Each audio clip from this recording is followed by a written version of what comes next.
Good day, everyone. Welcome to Real Conservative News. I'm your host, Nathaniel Rajkumar, starting off locally here in Trinidad and Tobago. Trinidad and Tobago has been officially removed from the European Union's list of non-cooperative tax jurisdictions. The decision was taken on February 17th by the European Union Economic and Financial Affairs Council, marking a major milestone for the country's financial reputation.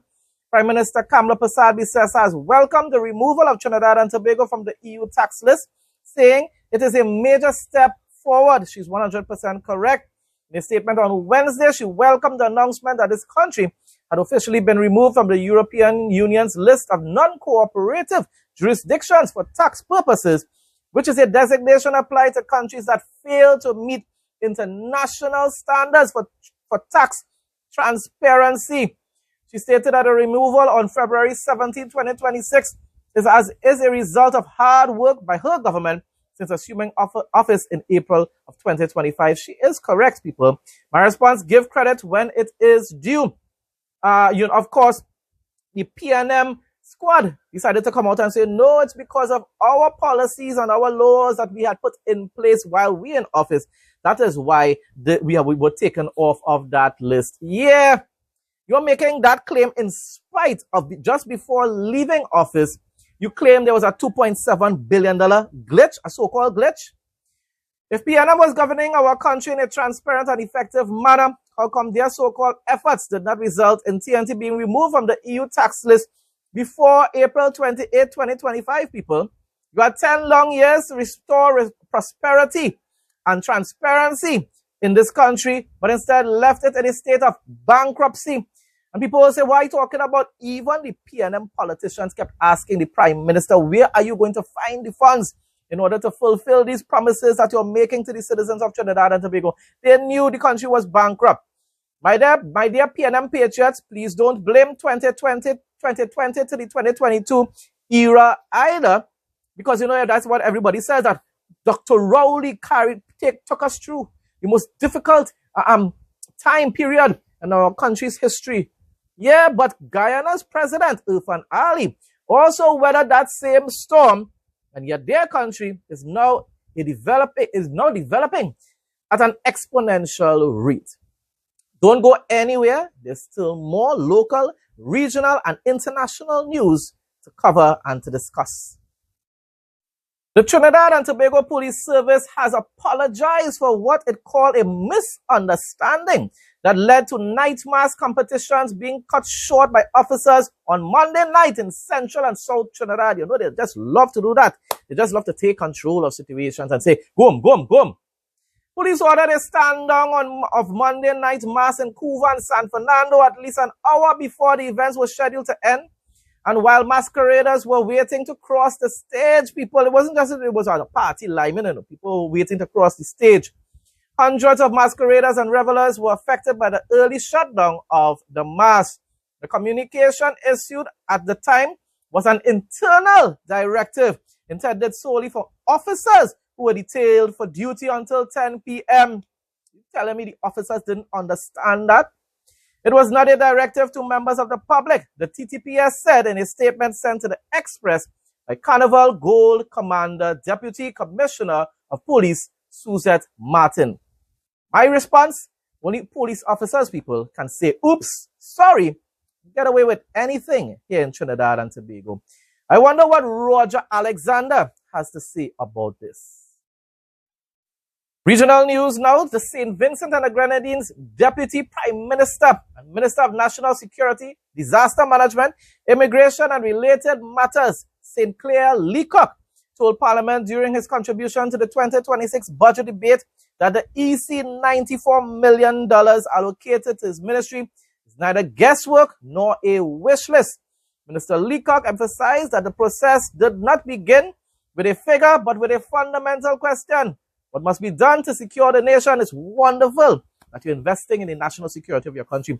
I just hope that the funding will be used properly and wisely, especially by your police service on your island. I don't know if they're corrupt, like how it's corrupt here in Trinidad and Tobago. Madam Speaker, I want to share with with this honorable House what I consider to be our 4 priorities. The first of which is to rebuild the police force. Madam Speaker, it is embarrassing when I told the police stations to see the state of disrepair and discontent of our policemen and women. Down there, Calico, the bedposts are going through the floors from the termites. Some people may ask, is $7 million enough for 9 stations? Let us answer directly. $7 million is what we have. $7 million is what we will use wisely. We're not building palaces. We are fixing roofs, repairing walls, installing proper plumbing. We're making stations functional, not luxurious, but dignified. And we'll stretch every dollar because we have no choice. In fact, we will install our own maintenance unit in the police force. U.S. Ambassador to Guyana, Nicole Ferriot, on Wednesday affirmed that Washington remains 100% committed to pursuing the extradition of indicted businessman Nazar Mohammed and his son Azuddin, noting that the request was formally signed by U.S. Secretary of State Marco Rubio late last year. Speaking on the sidelines of the Guyana Energy Conference at the Marriott Hotel, Georgetown, Ambassador Ferriot said the United States would not expend significant taxpayer resources on an extradition request without firm intent, adding that justice must be served for both the Guyanese and American people. And this was the same individual that people chose to vote for in the winning party instead of no, that was just a minority. The vast majority of Guyanese voted for Irfan Ali. But there were a few people that ended up deciding to give this man a seat in Parliament. Moving our attention more to local issues, the extradition case involving the Mohammeds to the United States. It's ongoing for several months, a part delay today. What is really the thought from the U.S. Embassy and the U.S. government on what is transpiring? I am so very happy that you asked me this question because we haven't spoken about this in a while. So I want to make it incredibly clear that the U.S. is 100% committed to seeing this through. It is incredibly important to us that these proceedings continue and that a decision is ultimately made. Obviously, we hope it will be a certain decision, but there have been a lot of delays, including today. That's understandable. That happens in cases, but let me just tell you, the U.S. government does not spend tens of thousands of U.S. taxpayer dollars to request extradition if we're not serious. We want to see this happen, and we want to see justice served, both for the Guyanese and the U.S. people. So we are very hopeful that the proceedings will continue apace, and we'll get a decision relatively soon. Yeah, there's a saying, justice delayed, justice denied. How important is it that this happens sooner than later? I think that we have to be respectful of the Guyanese judicial system, and the ball is in your court, as they say. And so we are content to wait and see what happens. I have every faith that things are going to proceed and the right decision will be made. We're watching from afar. We're not interfering, but we're very, very interested in the outcome, and we're fully committed to seeing this through. King of Caribbean comedy, Oliver Samuels, will be swapping his comedic crown for a major dramatic role when he stars in Easton Lee's play The Rope and the Cross. Samuels takes on the role of the shepherd narrator at the Jamaica Center for Arts and Learning in Jamaica, Queens, and he, alongside the play's director and producer David Heron, shared with the Gleaner, the Jamaica Gleaner, why theater goers should embrace him in this role and what patrons can expect from the iconic play first mounted close to 50 years ago. For Samuels, it will also allow him to showcase his depth, or as long before he was known for comedy, he performed many serious roles in his early career. He said, "I don't have a problem whether it be comedic or dramatic. It's just that most people don't know that side of me," said Samuels. "I grew up knowing that comedian. He truly is unique in his talent. And of course, I wish him the best in this new pathway that he's taking. Maybe he might continue doing the the comedy as well. This is just probably just one little role he's taking up temporarily, of course. International news now, exit strategy. The U.S. is preparing to withdraw all roughly 1,000 troops from Syria, ending a decade-long military mission as President Trump reshapes America's posture in the Middle East, according to a report. The move would mark the end of a U.S. ground presence that began in 2014 under Operation Inherent Resolve, the coalition campaign aimed at dismantling ISIS. And yet, the leader of Syria right now is a former ISIS leader or member, at least. You had to wonder really and truly what Trump is doing at times. Putting Israel in a lot more complicated situations. Thank God, God is on the side of Israel and will continue to give them the ability to protect their country, their nation. And of course, in the future, in the Ezekiel war, God himself will intervene. Caroline Levitt says the president has always been clear with respect to Iran.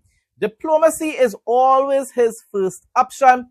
Iran would be very wise to make a deal. President Trump is always thinking about what is best, what is in the best interest of the United States.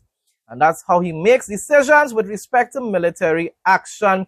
We all know, and even Amr Safati knows, that he's being pressured by a lot of his friends in the Middle East not to end up taking the correct and decisive action to restore democracy and to fulfill his promise made to the Iranian people that help would soon come. Let's just hope that he has the courage and that he will seek God for the courage in able to get the job done.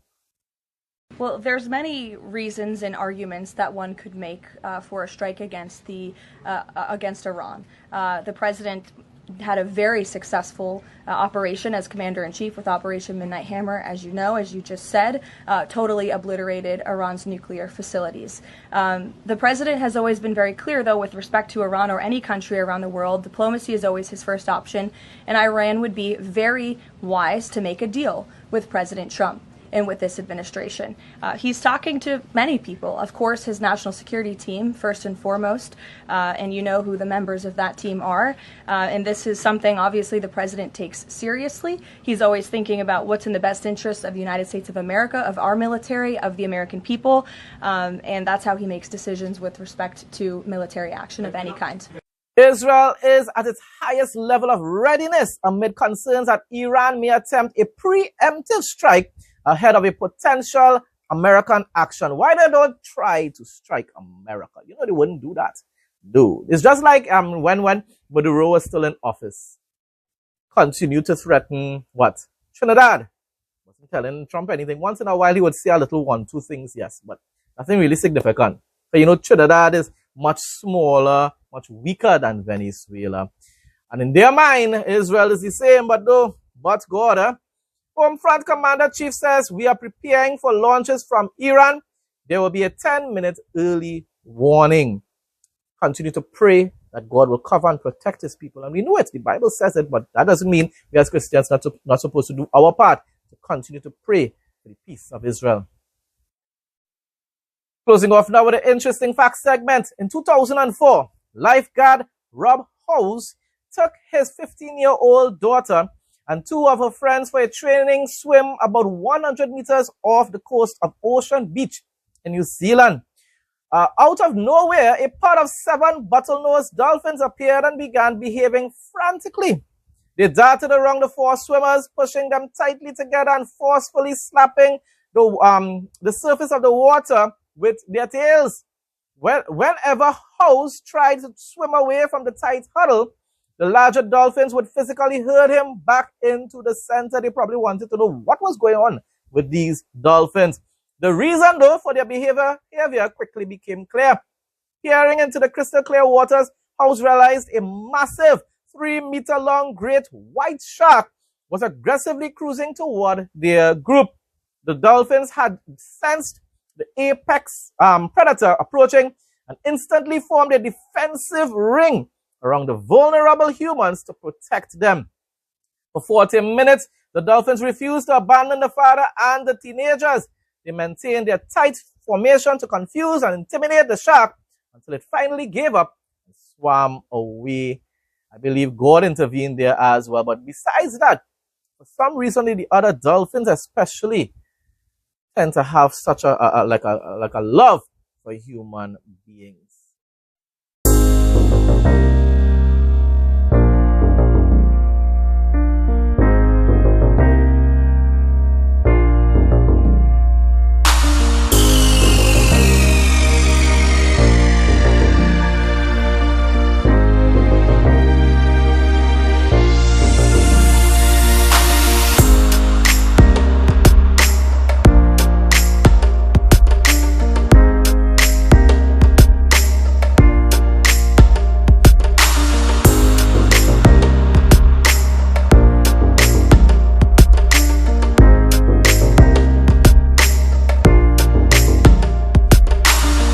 Folks, that brings us to the end of today's news report. Thanks again to everyone who continues to support my content. Please like, comment, share, and subscribe. Stay blessed and stay safe most of all. In Jesus' name.